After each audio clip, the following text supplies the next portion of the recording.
May 7, makikita ang dalawang lalaking sakay ng motorsiklo na tumigil sa isang kalsada sa San Juan City.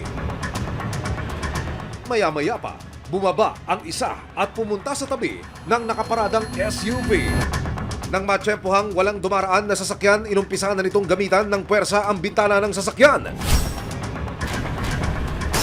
Nang mabasag ang bintana, mabilis niyang kinuha ang isang bag at sumakay sa motorsiklo.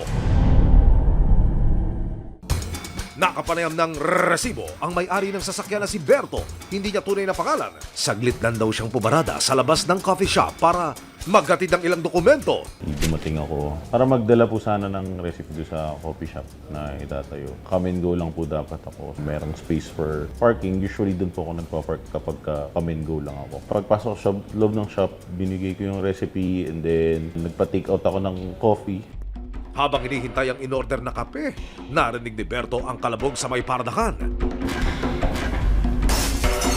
Actually, medyo faint lang siya. Pero parang feeling ko may something. Ako yung kaunahang lumabas agad. Kasi ang unang nasa isip ko, baka may bumangga sa sasakyan ko. Lumabas siya para tignan ang kanyang sasakyan. Laking gulat niya nang makitang basag-basag na ang bintana sa kanang pintuan nito. Ako yung kaunahang lumabas agad. Pagdating ko, iniikot ko muna hanggang likod kasi ang niisip ko tendency mabangga siya from backside eh. Walang tama. Tapos hanggang doon sa pag-ikot na nasa may front passenger side. So ko na nakita na durog po yung salamin.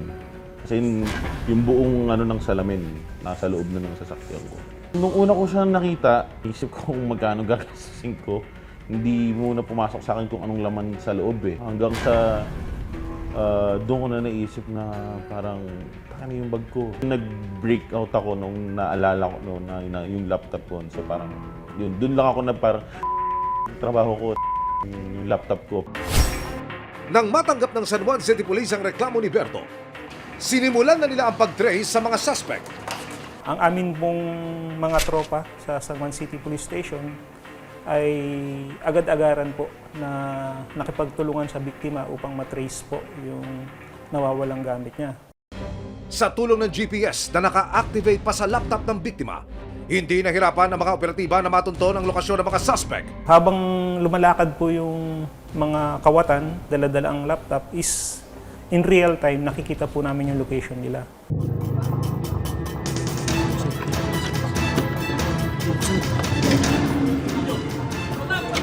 Bandang alas 7 ng gabi ng parehong araw, May 7, nadakip ng mga otoridad ang driver ng motor.